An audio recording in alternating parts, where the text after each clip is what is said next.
One of the exciting things that Yellowjackets Season 2 Episode 4 does is ask us to consider how much of what we believe about what's happening is based on assumptions. The role of cult leader is one that brings some baggage along with it into your thinking process. Seeing someone preside over a cannibalistic ritual wearing deer antlers projects a type of vibe, but is it not possible that the surface level reaction might not feel as all-encompassing after more information comes to light? I liked how the end of episode 2 and most of episode 3 made me think about how we remember things and how experience influences the stories we tell ourselves. I mentioned in my preview video for episode 4 that the title Old Wounds pretty much applies to everyone involved in the 96 timeline. And the episode continues asking good questions, but this time focused more on how experiences shape how we see others, or what we want to believe. We see this through teen Lottie's face as it connects all of these dots right after Mari declares that she doesn't need a gun to bring back food, and again when she puts her hand on the symbol and then shakes her head like she has no idea what she's doing. This episode also felt like it promised something that I hope it can live up to, when Shauna confessed that she killed Adam to her daughter. I wholeheartedly agree with Jeff's first impression that making your teenage daughter an accomplice is a terrible thing to do, but this stands out more for how it contrasts with her not wanting to reveal what they did in the wilderness because of their shame. It's not new information. Nat did the same thing in what you presume is a safe space at rehab in the first episode. Ty wouldn't do it for the shady political backer, and Misty wouldn't tell Jessica. But this feels like it underlines that we haven't seen the worst of things yet, and that feels fitting as we watch the tensions mounting inside the cabin.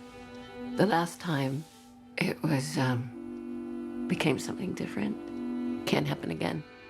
Just about everything in this episode felt like it was moving in the right direction, even though it gets harder to know if things are what they seem or how some of these things are even happening. Case in point, how is sleepwalking Ty going straight to trees that are marked with the symbol? This isn't random, and it's not easy to come up with a rational explanation that doesn't involve her following the no-eyed man. Van says something in you knows these trees are here, and that's a fair assumption based on what she's seen. Of course, Ty has no interest in accepting that, and gets combative when she brings up the idea of talking to Lottie about it, so we know Ty would prefer not to think about it at all, while Van isn't willing to let the idea go, and that's something that we'll get back to toward the end of the episode.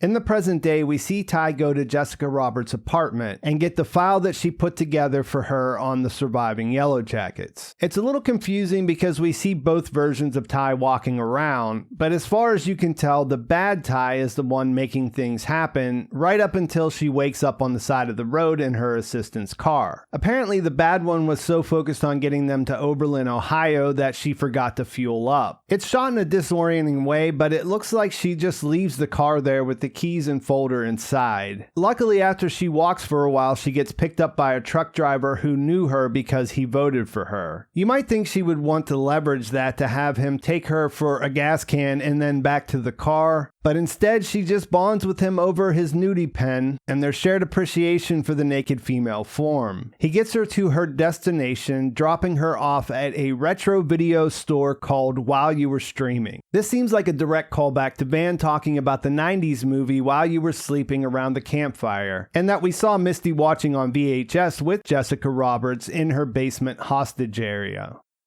Van works in a shop that looks cool, but is also not the kind of place you're probably getting rich from owning. There's a lot of interesting stuff everywhere, and the sign behind her having Mean Girls and Into the Wild on the same line is a nice touch. We don't get much time with these two together in this episode, but Van's reaction to seeing her walk in says a lot. It takes her a while to recognize her, and Laura Ambrose does a great job of showing that as it's happening. There's almost a vague familiarity, then recognition followed by a brief smile, and then a rush of emotion that doesn't appear to be especially pleasant. For me, this says that they haven't seen each other in years, and that it's unlikely that Ty would have gone looking for her if the bad one hadn't pushed her to. I imagine that since Van knows about the sleepwalking in the past, Ty thinks she might be able to help her make it stop. Also, I think it's worth clarifying that I use the term bad one because that's how her son Sammy referred to Sleepwalking Ty in season 1. The more we see of this entity, the more complicated their connection seems to be, as is probably the case with Ty and Van's feelings about each other since they broke up. We'll have to wait until next week to find out more though. The adult Shauna stuff still feels a little disconnected from everything else that's going on, but things are happening with the Sedeckis. The family actually feels closer by the end of the episode, but they're all still keeping secrets from each other. Shauna doesn't tell the truth about how she got the van back, Jeff doesn't come clean about approaching Kevin Tan at the gym, and perhaps most importantly, Callie doesn't tell them about this mysterious older guy that she met at the bar. Jeff is honest about not being over the affair though, and Shauna's honest about what happened to Adam when Callie asks. This seems to improve their situation for the time being, but the fact that Callie was texting with Jay, planning to meet up right before Shauna came to get her, feels like it'll come back to cause problems. I'm not sure if this is evidence that she's been seeing him, as in he's the friend that she's been drinking with at the park, but they've at least been talking, which means he's trying to get more information from her to help them with the case.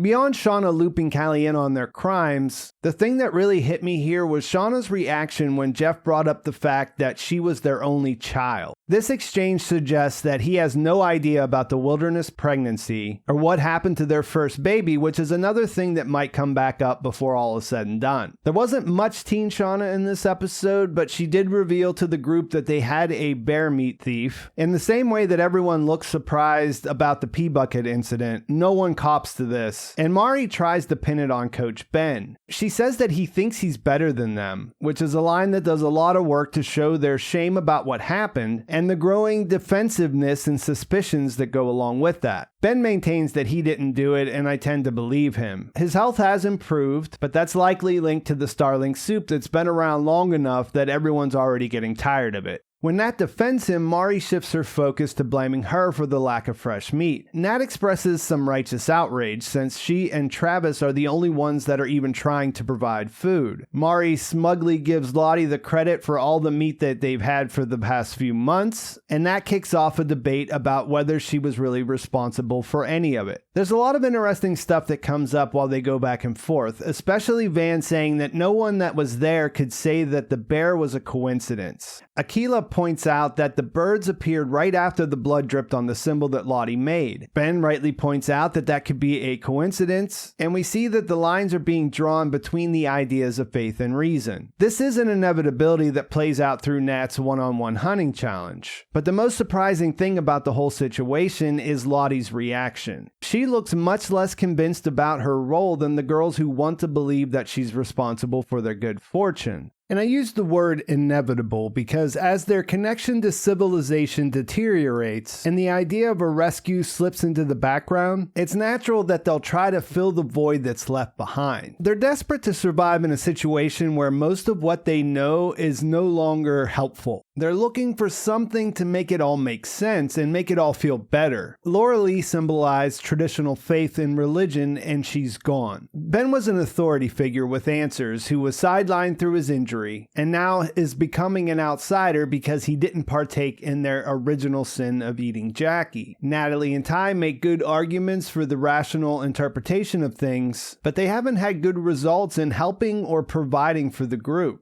You could see why the ones who have even a shred of willingness to believe that someone might be able to save them are leaning toward Lottie and some of the mysterious things that happen around her. All of that's to say that the competition makes sense. Mari is kind of a jerk for calling Nat out while she's genuinely trying to obtain food, but she hasn't been bringing anything back, and she knows this. So she recognizes that she might not be able to succeed, but also doesn't believe Lottie can bring anything back either. So even if she fails, she can at least prove that it's not just her, and that there isn't any magic happening on Lottie's end. Adult Nat's trip out with Lisa makes a little less sense, and is mostly predicated on her wanting to get Lottie's keys so that she can find out what's locked away in her room. They never make it to the farmer's market, and it's a situation where the lie she told Lottie about wanting to bond with Lisa is what actually happens. This is mostly due to Lisa's mom being nasty, and that visit ends with Nat smuggling her fish out inside her mouth, which made for a classic reveal. Otherwise, we get some insight into how Lottie's followers see her, and in spite of the heliotrope clothes and the rules and everything else that's going on, the process does seem to help them to some extent. Nat doesn't exactly come around to it. It's clear she's still planning on breaking into Lottie's locked cabinet, but some of the rough edges are worn down, and she does warm up to Lisa, who reveals that she was there when Nat had the gun in her mouth, and when we see Nat push the drink away after she asks if she still wants to kill herself, it feels like a turning point for the character. Lisa mentions that she weaned herself off her medication, which makes the fact that Lottie was trying to get her dosage increased seem somewhat dubious. This whole trip is kind of strange because they made the choice of having her see someone other than her regular doctor, although the one she does see assures her that she's familiar with her file. The key piece of information for me here is that Lottie hasn't had visions for decades. She does refer to them in that way rather than delusions or hallucinations, but then she also insists that they aren't real. And I think what's going on here is when she says that, it sounds more like she's trying to convince herself rather than something she actually believes. Because of the doctor's switch, I maybe looked at this a little too closely. I wondered if it could be part of a vision because of the way the doctor encouraged her to examine what the visions might mean. But there aren't any of the degraded video transitions or anything else to indicate that's what's happening. It feels a little suspect, but it also works to set up the way she's struggling with the idea of something from the wilderness coming back. So I'm not sure if it's more than that. We'll have to wait and see. Later that night, when she's looking through gratitude statements from her followers, she finds the Queen of Hearts card with the eye scratched out. This seems important and related to what happened in the woods. There's a lot of talk of drawing cards, and there was that comment last season where they said there were no queens in the deck. And when she sees it, it wipes the smile off her face, and she grabs a knife and walks to a tree stump that resembles the one in the forest and cuts her palm to make a blood offering. Through tears, she says, "Can't this just be enough, please?" So if you put what she said in the therapist's office together with that, you see that she's worried about an escalation. And it's probably related to what we see starting when she does the same thing when she ran out of ideas during the hunting competition. She goes to the stump where she offered up the bear's heart and spills her blood. The way the episode is cut, the next thing we see is Natalie discovering the frozen moose in the lake, which would almost make it seem like her blood offering worked, except they aren't able to get the moose out of the ice and it ultimately sinks to the bottom. Lottie wanders around bleeding and comes across the plane that we all saw Laura Lee blow up in back in season 1. When she looks inside, she finds her teddy bear Leonard, which we saw catch on fire, and her gold cross and necklace in the back on top of a hatch that leads to a shopping mall. Yeah, none of this is real, but it's also notable that there is no "this is a vision" transition either. There is an almost Muzak version of the theme song, which is not to be confused with the updated version that was performed by Alanis Morissette that opened the episode. And as weird as all this is, not much happens other than she runs into everyone at the food court, including the deceased Laura Lee, but not the deceased Jackie. The show subverts your expectations that something important is going to happen here. All that really occurs is that Nat reminds her she's a shoplifter, and Laura Lee reminds her that she's hungry, and then helps her snap out of it because she's really just losing a fair amount of blood in the snow and freezing to death. It's not to say that it's not important, because Laura Lee also showed up in the vision she had when Travis was dying, and it does pair these two up in the same way that Shauna and Jackie are paired. I think there's an obvious connection to regret. Shauna not going to Jackie the night that she died, and Lottie not stopping Laura Lee from flying away in the plane after she had that vision.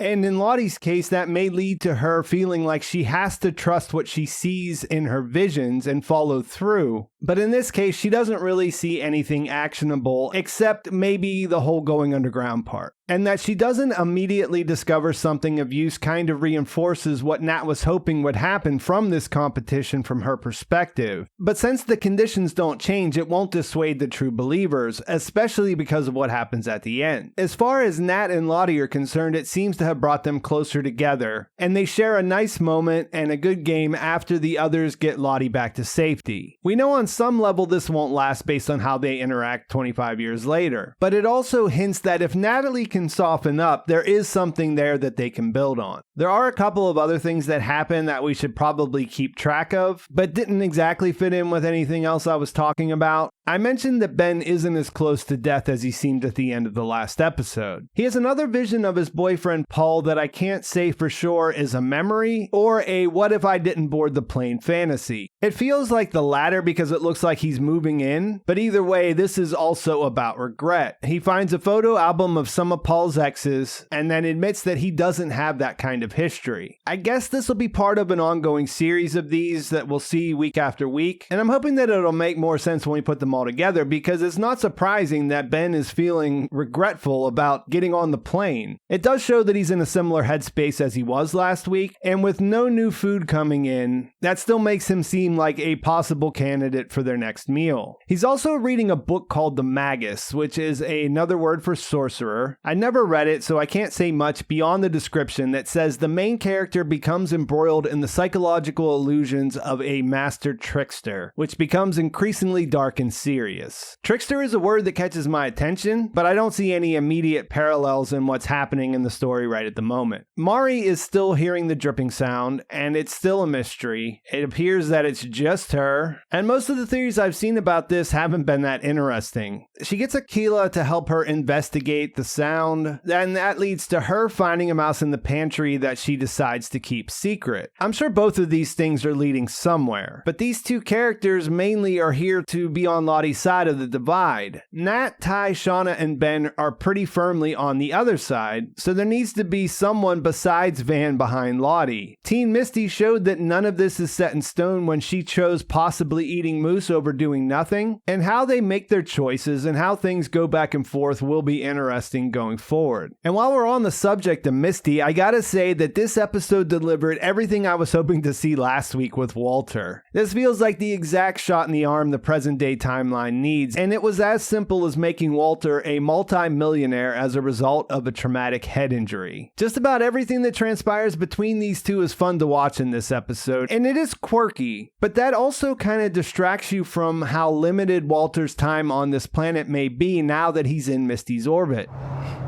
They're all lucky to have you. It's pretty rare to have a friend who's relentlessly got your back.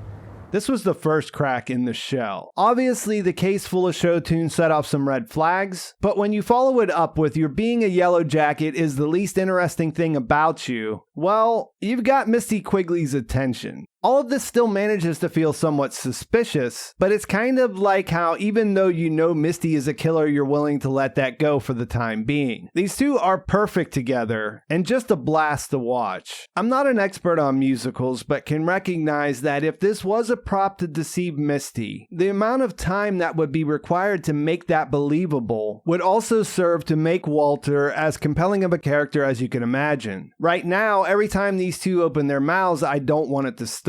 As far as their subplot is concerned, it's all fairly straightforward. They're on the Cult's trail after following up on the Fanta clue. And after they fail to find them at the farmer's market, they end up getting rooms for the night at a local bed and breakfast and plan to wake up in the morning and go to Lottie's compound. Add in the palpable chemistry that Misty can't really indulge in because she's on the case. And that's about it. But it's in the details that make it cook. It's the way he baits her when he chooses to play Starlight Express. The strange meat-shelled breakfast taco with a dollop of mustard. The way he already has a local B&B already scoped out. The way they both choose fake names related to mystery and thrillers. She uses Lady Malawan, which he definitely picks up on, as a title Agatha Christie got when she married her second husband. He uses John Lang, which was a pen name Michael Crichton used when he was writing in medical school. And it's the will they or won't they of it all, as it seems like if nothing else, Walter would like to make that happen. As I mentioned mention, he's absolutely suspicious. I mean, being into someone's posting so much that a Sweeney Todd reference gets you to borderline stalk them in real life is by definition suspicious. But he also seems sincere up to this point. The great split screen sequence backs this up because you see that they're simpatico even when no one's watching. He's not putting up some front while he's in his room. And besides, we know Misty is dangerous, so he might just turn out to be a tragic figure. It's weird to root for Misty to have these new friendships in her life while also contemplating that neither Walter nor Crystal will probably survive the season. I'm still very concerned about what might happen to Steve, but now Walter is also on that list.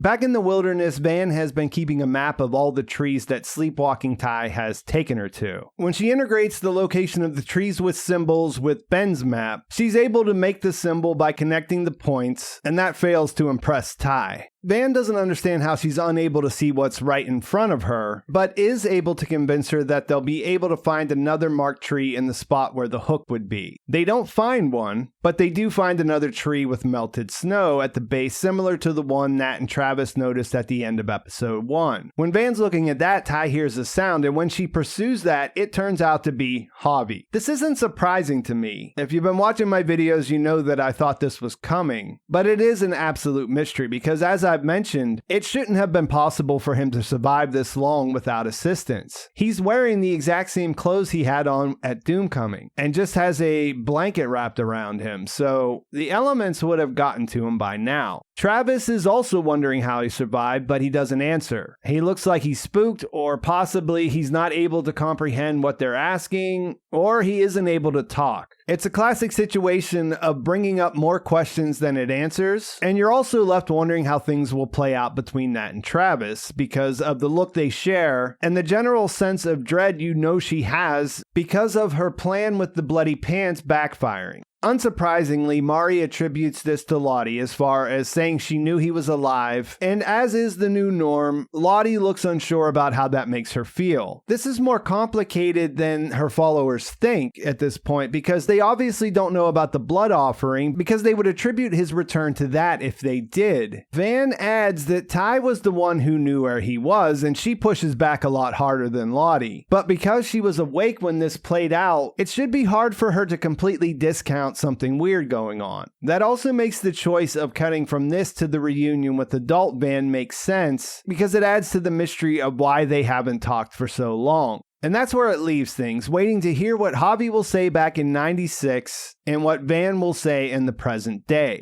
So this felt like it was the best episode of the season as far as how it was put together and how it moved between stories and timelines in a way that approached seamlessness. The Shauna and Callie story still doesn't get me very excited, and exposing their crimes to her didn't really solve this. But I did perk up when Jeff brought up the idea that she was their only child, and I'm just holding out hope that when this connects back up to the other Yellowjackets stories that it'll all make sense. Beyond that, everything else was good and promising to get better. The Lisa and Nat side quest felt a little out of place at first, but when Nat pushed the drink away, that felt like it refocused things on her, and that made it all seem worth it. Plus, the reveal of the fish in the mouth after they made you 100% certain that she was going to grab the whole tank, that all made for an awesome moment in the car. We did need some insight into what the average follower of Lottie thought about her, and this worked for that. But unless some of these theories about Lisa being an important character turn out to be true, I would prefer to see more of Nat and Lottie together. After all, they have some things to work out, because that connection they formed from the warm moment they had around the bathtub was likely severed as soon as Javi returned to the cabin. Although adult Lottie on her own was also pretty fascinating this week. I really like how in the present Lottie is worried about what might happen based on what we're seeing unfold in the past. She's answering the blood hive vision and making an offering because it wants blood, but is worried that the same thing will happen again. With the therapist, she says the last time it became something different, it can't happen again. And what's up with the fact that if she wants to leave this past past behind? Why does she have so many reminders of it around her compound? I looked around a little bit today to see if other people thought the changing therapist thing was weird too, and it seems like I'm not alone. Most of what I saw was about her giving bad advice about how to deal with the visions, which may go along with that because I can't really see a rational reason why they made the choice to add that detail. Unless maybe this woman not upping her dosage turns out to be a problem.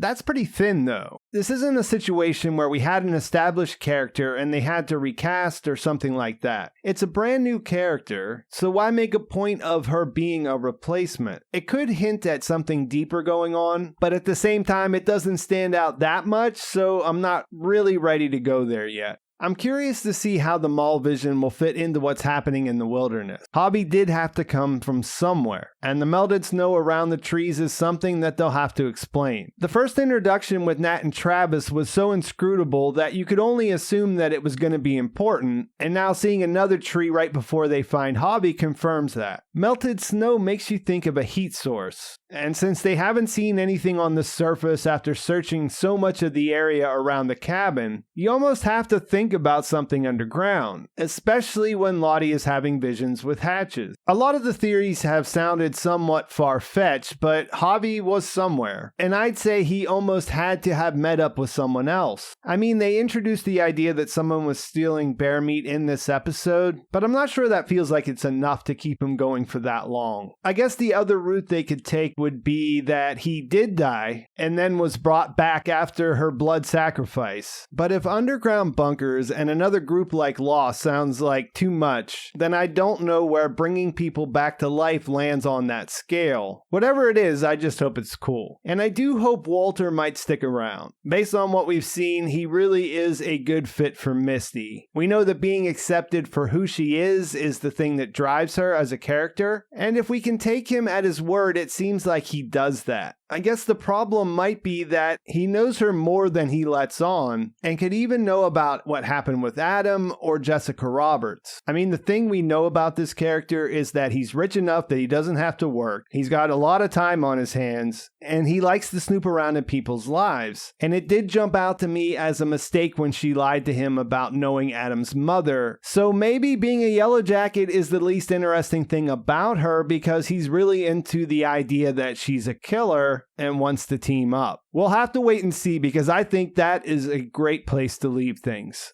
Please like this video if you enjoyed it. Please subscribe to my channel if you haven't already. And thanks for watching. I'll talk to you soon.